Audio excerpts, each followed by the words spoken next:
نکاح کر لیتے ہیں وہ بھی اپنی نگاہوں کو، میں اکثر کہتا ہوں، حضور نے فرمایا نکاح آدھا ایمان ہے، جس نے نکاح کر لیا اس کا ایمان مکمل ہو گیا، تو جو نکاح کے بعد بھی باز نہ آیا میں اس کو بے ایمان نہیں کہتا، لیکن نبی پاک نے فرمایا جو نکاح کر لے اس کا ایمان، بولیے ایمان محفوظ ہو گیا، اس کا ایمان، سارے بولیے ایمان، اور جو پھر بھی باز نہ آئے، حضور کہہ رہے ایمان مکمل ہو گیا، اور جو نہ باز آیا کیا فتویٰ دیا جائے حدیث کی روشنی میں؟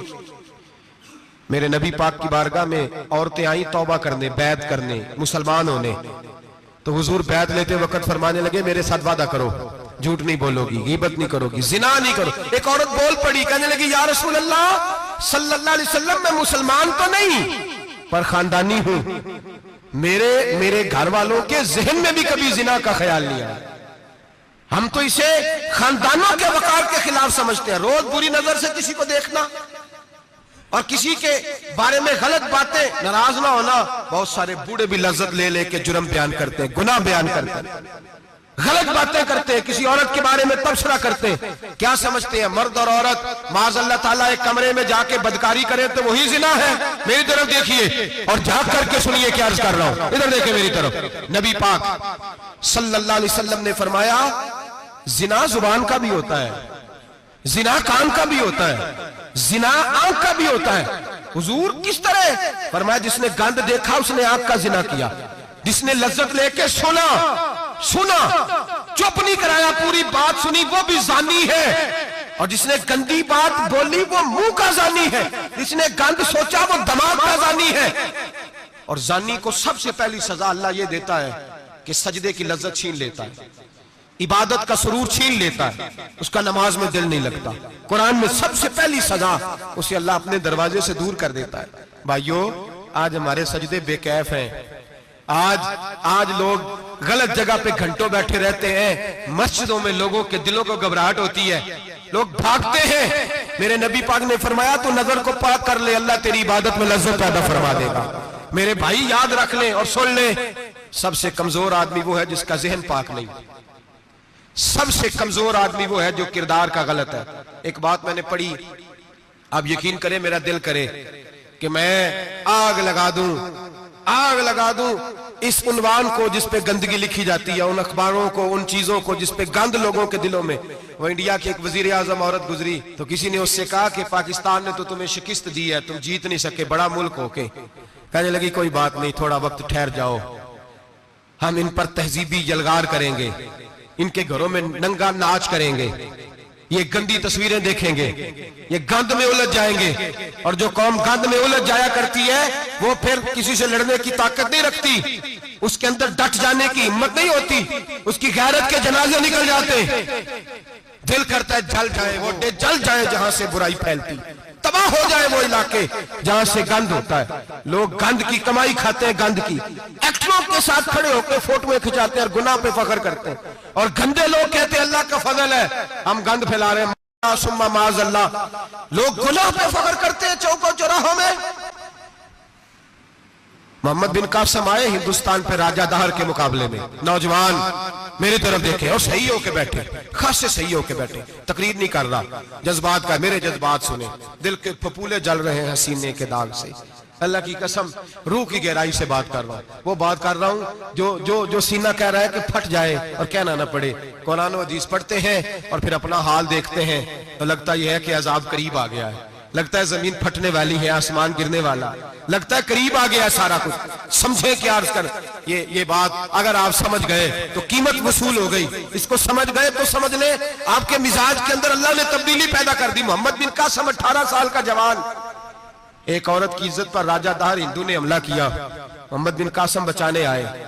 جب ہندوستان آئے فوج تھوڑی تھی، علاقہ تھوڑا تھا، راجہ دہر کی فوج بہت زیادہ، اور پھر اپنا عرب چھوڑ کے یہاں آ کے ہندوستان میں اس کے علاقے میں اس پہ حملہ کرنا، حالات خراب تھے۔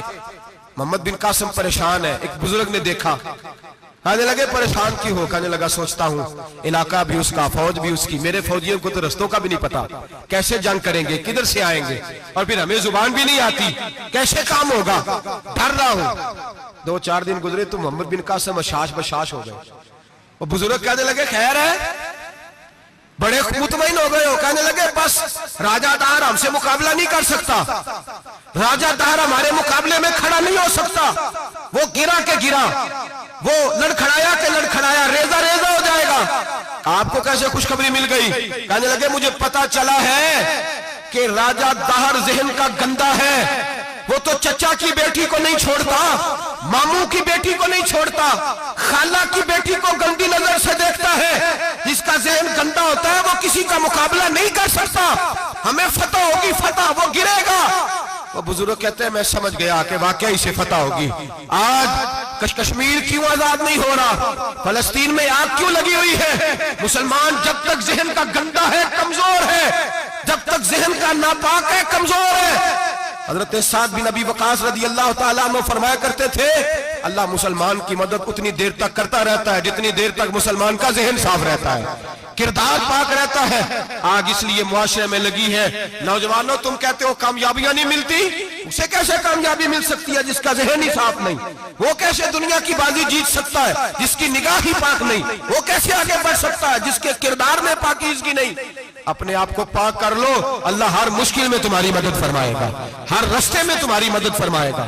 اور میں نے کہا جب آدمی ناپاک ہوتا ہے تو رب کریم اس سے عبادت کی لذت چھین لیتا ہے. اور اللہ کی سب سے بڑی سزا یہ ہے کہ کسی کو سجدہ نہ لمبا کرنا دے. رب کریم سب سے زیادہ اس سے ناراض ہے جس کو قرآن پاک کے کھولنے کی توفیق نہ ہو. سب سے زیادہ رب کریم اس شخص سے ناراض ہے جو اللہ کی بارگاہ میں جھکنے کی لذت چھوڑ جائے. میرے نبی پاک سید عالم علیہ السلام کے صحابہ لمبی عبادتیں کرتے تھے, لمبی. کسی نے کہا تھا روم کے بادشاہ تھے کہ یہ مسلمان فاتح کیوں ہو جاتے ہیں؟ تو اس نے کہا میں نے مولا علی کے زمانے میں جاسوسی کرائی تھی, پتا کیا تھا کہ ہر میدان میں کامیاب کیوں ہوتے ہیں. تو کہتے ہیں میں نے دیکھا یہ دن کے مجاہد ہوتے ہیں پر رات کے عابد ہوتے ہیں, ساری رات عبادتیں کرتے ہیں. فرمایا رات کو جب اپنے رب کو راضی کر لیتے ہیں تو سویرے خدائی طاقتیں ان کے ساتھ ہو جاتی ہیں. ہم کہتے ہیں ہماری چلاکی سے کامیابی ہوگی, ہم بڑے تیز ہیں, ہماری حکمت عملی سے کامیابی, سیاست سے کامیابی. جب تک اللہ تیرا ساتھ نہیں دیتا تو قدم نہیں اٹھا سکتا. جب رب کریم تیری مدد نہیں فرماتا تو عمیق گھڑوں میں گر جاتا, تو اپنی چلاکی کے اندر ہی مر جاتا ہے گھٹ کے. میرے بھائی جب تیرے اندر لذت ہوتی ہے, صلاح الدین ایوبی, سب بولیے رحمت اللہ تعالی, حضرت صلاح الدین ایوبی بہت بڑا صوفی, بہت بڑا مجاہد, بہت بڑا دلیر. لیکن کمال یہ تھا کہ میرے غوث اعظم کے مدرسے سے تعلیم پائی تھی. علم, روحانیت, تقوی, پرہیزگاری شیخ عبد القادر جیلانی کے ادارے سے سیکھا تھا. صلیبی جنگیں ہو رہی تھی, عیسائیوں کے ساتھ لڑائی ہو رہی تھی. صلاح الدین ایوبی بڑے پریشان تھے, بڑی اذیت میں تھے, بڑی تکلیف میں تھے. اے اللہ کیا بنے؟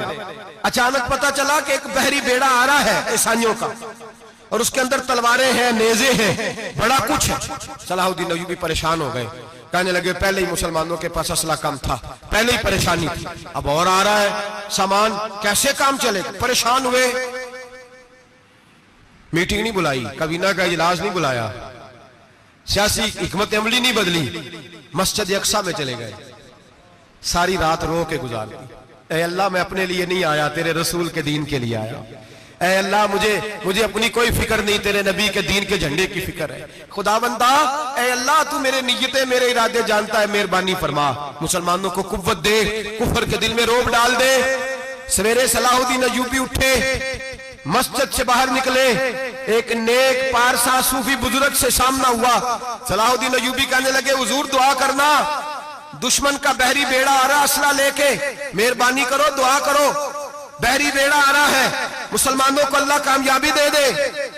بابا جی کہنے لگے اللہ اکبر, وہ تو بیڑا غرق ہو گیا ہے, وہ تو بیڑا غرق ہو گیا ہے, وہ تو ڈوب گیا ہے. اللہ اکبر, وہ تو ڈوب گیا ہے. اللہ اکبر, وہ تو تباہ ہو گیا. اللہ اکبر, وہ تو نیست و نابود ہو گیا. اللہ اکبر, وہ تو ختم ہو گیا. صلاح الدین ایوبی کہنے لگے بابا کچھ مجھے بھی بتا دے, کہاں ڈوب گیا ہے, کہاں غرق ہو گیا ہے, کہاں تباہ ہو گیا ہے.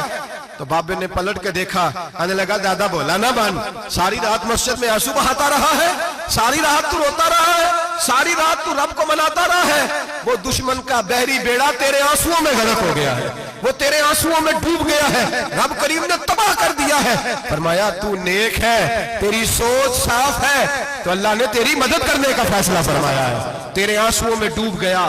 او بھائی ہمیں دعا کی لذت نہیں رہی, قسم اللہ کی, دعا کی لذت نہیں رہی، ہم سجدوں میں روتے نہیں، ہمارا وہ کیف بک چھین کے لے گیا ہے، مائیں بیٹیوں کے